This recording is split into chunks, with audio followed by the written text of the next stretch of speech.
Yung bottled water nila, holy water daw to. Charot.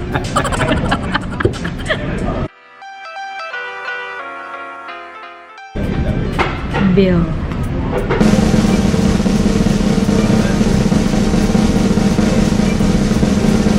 May sumakit dyan ko. Cheers.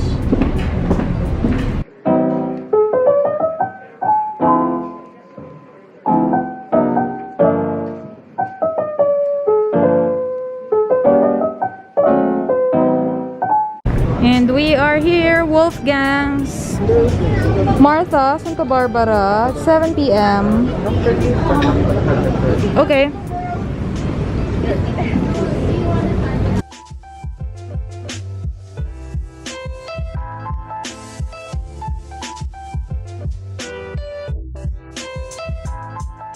Okay lang yung couch.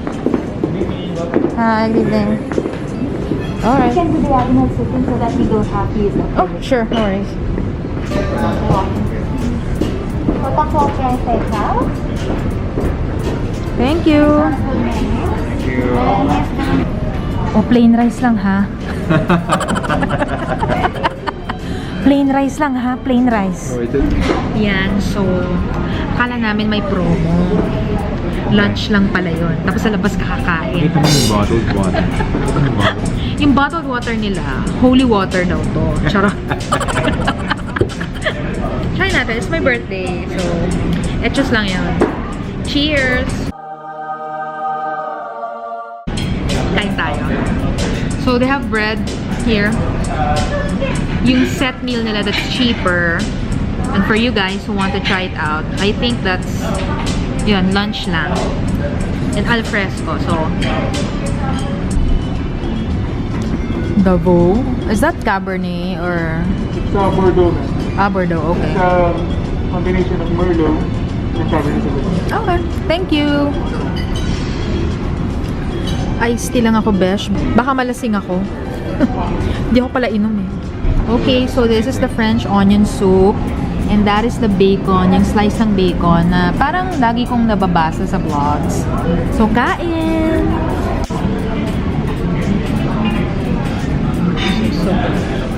So, on 1.5.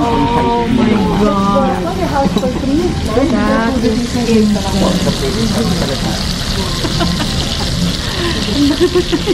So this is the fillet part po. This is the most tender part. And we have Most tender part. So where's the most tender part? Sorry. this is the fillet part now. Okay. Over there, near the bone. Yes, in the middle. So this side are the chicken side. Alright. So that's the thing. Because you have only filling for the both of you. So you decide filling the two parts. So ma'am, so what's good with our steak is that our steak is serious grade ham black Angus beef. And we grind for steak for the average of 28 days if you can enhance cooking for any spending. I didn't know it was this big. So, the one that the guy accidentally served us was, how big siya? Yung what the guy accidentally served us. This is 1 kilogram. 1 kilo bone in man. This is the 1.5. Oh, okay. Dinosaur pala to, no? In order. Okay, let's see.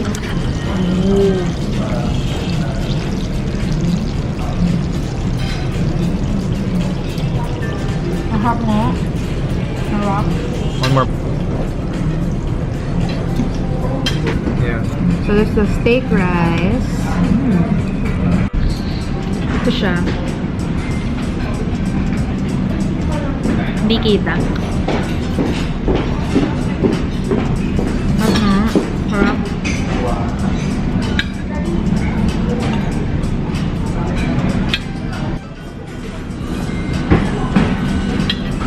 Cheers.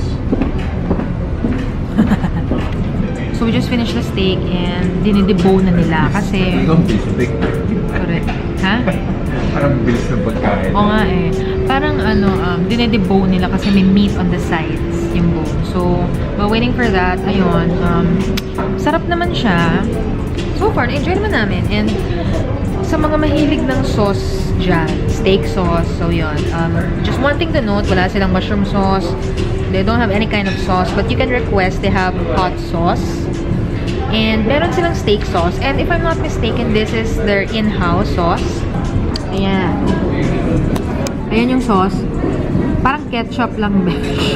So, not too impressed with this one. So, yun. So, eto na yung natira dun sa steak. So, after nila i-debone, eto na yung steak. Ayan. So, dessert na kami. This is their pecan pie. It's one of their best sellers. And it comes with LAZADA. Tama ba? So, that is basically whipped cream. And my husband is having, what's this? Tiramisu with lasagna also. This pie, it's like cracked pie.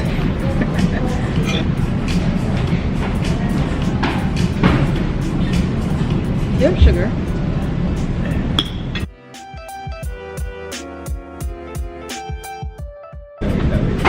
Bill.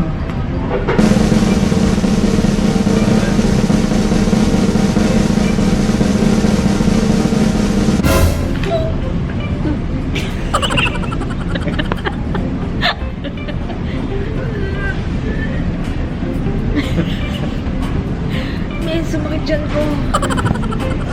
So, yung total na damage natin is 15,586 pesos. But actually, in my head, when I was checking out yung orders, na-calculate ko na gano'n. O diba, advance ako mag-isip bilang ako ang finance ng negosyo namin. So, yun na. Birthday naman, parang nag-travel na lang din. Yung mineral water ay 248 each. So, ito yung aqua. Ayan, itong aqua paano na to? Mineral water. Ano ata to? Holy water. Holy water. Iuwi mo tong bote. Uwi mo yung bote. 248 yan. Hi, Beshies! We're now home and naligo na kami. Tapos, sabi ko lang kay husband, let's just wrap up the day. So, magra-wrap up lang kami nung experience namin sa Wolfgang. As you've seen, guys, it was expensive. So, mahal talaga siya. As in, yung parang hinimatay ako na joke. Hindi siya joke, mahal talaga siya. So, ayun. And, what do you think about it? About the whole experience? I didn't pay for it. So, So, happy siya. Happier. Lagyan natin ng context based on what people were saying para at least medyo may thread and yung review natin. So, people were saying kasi, one, it's very expensive for the taste. It's good naman, but at that price, parang people were saying it's too much. So, what do you think about that? Well, yeah, I think mahal nga siya. When you compare it to something like Mamu, I think we ate twice in Mamu the past year. Yeah. The past year, we ate twice Yeah, it was in Mamu the past year. Similar lasa, but Talaga? masasabi ko na may recency bias and kasama ng no expectations. Parang yung quality nito, it might be a bit better than Mamu for me. Yeah. Might. And dapat lang, for the price, dapat lang higher yung quality. Parang times 4 siya ng Mamu or times 3. Oo, nakakain sila doon. Parang talagang hindi na una yung masarap. Masarap siya, pero parang una na sinasabi is Mahal. ang mahal. Mahal nga ang Wolfgang. Talagang it's something that you Pang birthday talaga birthday siya. lang siya, pang anniversary, special occasion, ganyan. And para sa dalawang matakaw na tulad namin, the amount of money that we paid, parang you can treat na like, 4 or 5 people in a 5-star buffet. Yeah, tsaka parang pwede kang mag-treat ng 5 people mga 2 to 3 times sa Sambuco Gin, yung mga gano'n. My opinion naman about that is, na-feel ko kasi ako yung nagbayad eh. So, yun. But, the thing kasi with me is, I really love food and I am willing to spend on food and as long as it's good. Well, di mo naman malalaman na it's good unless you taste it. So, and then by then, price becomes irrelevant to me. So, but hindi naman sobrang irrelevant na mag-spend ako 100,000 sa food. Hindi ganun na. I would say na mahal siya, but when I tried it, it's good. It's really good. And I think it's really worth what I paid for. And I'm saying And this is me na nagbayad talaga. By the way, hindi ako sponsored dito, Besha. So, nagbayad ako and nasarapan ako sa steak. It's really good and it's very juicy. And ang kapal talaga ng steak. The price was really worth it. But then again, it's not something that I'd go back for in the next, 3 or 4 months. Just because yun nga, medyo mahal siya. And kahit masarap naman siya for me, yun, mahal talaga. Parang maraming, for that amount, gusto ko naman mag-try pa ng iba. Kasi steak lang naman talaga yung babalikan mo doon. So, parang, personally, parang since we've tried na like the main star of their menu, parang for now, medyo okay na ako. To be honest, sa dami ng competition, sa dami ng mga masarap na restaurants, ganyan, price will always be a factor. Yeah, to be honest, masarap siya, but then again, he's right. Ang daming masarap na restaurants, especially here in Manila.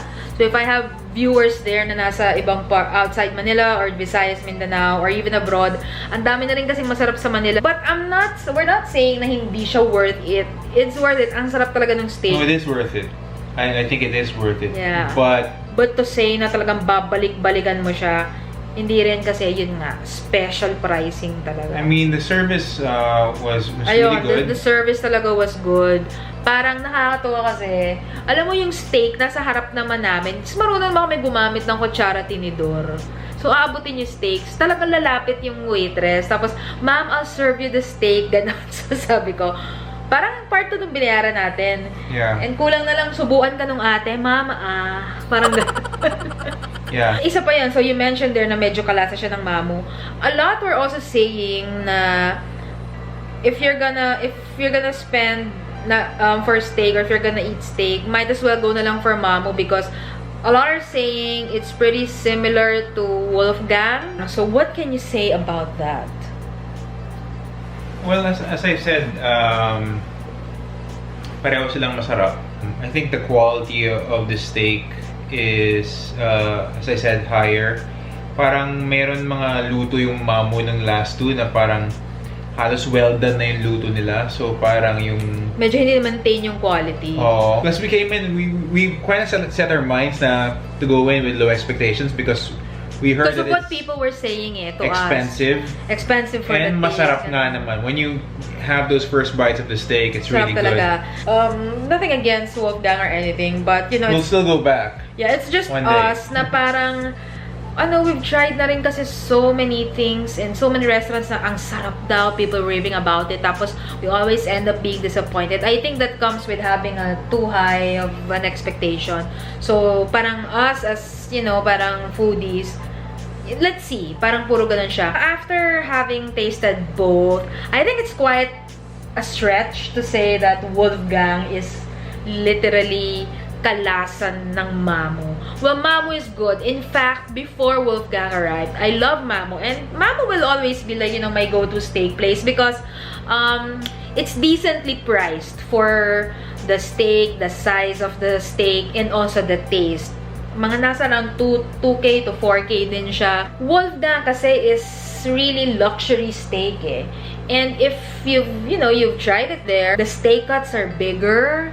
Tapos, sabi ni Wolfgang, parang they age talaga their steak. They have this process of aging the steak. Yeah. And personally, ako nalasahan ko talaga siya na okay, so, mamu is good, but this is also like good. It's a different kind of level. good. Yeah, another level din talaga siya. As in, ang lasa ng steak. And, ganun sila ka-confident, Beshies, wala silang sauce. Steak sauce lang na sila mismo yung gumawa. Which, by the way, is hindi ko naman nire-recommend kasi lasa talaga siyang ketchup. But, on its own, ang sarap na ng steak. So, it's also different kind of animal. Mamu is good, but I don't think it's completely similar to Wolfgang. As I'd like to give the guys at Wolfgang Philippines a benefit of the doubt that, they're not gonna price their steak naman that high just to be compared to a steak that's 40 to 50% cheaper than there. So, iba talaga, iba rin yung lasa niya. Yun. If you just want to try the steak, just go for the steak and the steak rice. If you want to try it pero don't want to overspend, go for the steak and steak rice. Don't order anything else. But if you have extra cash, masarap naman yung pecan pie nila. And tiramisu, no. Yung bread starter, don't bother with it because it's also not great. But they have the soup was nice.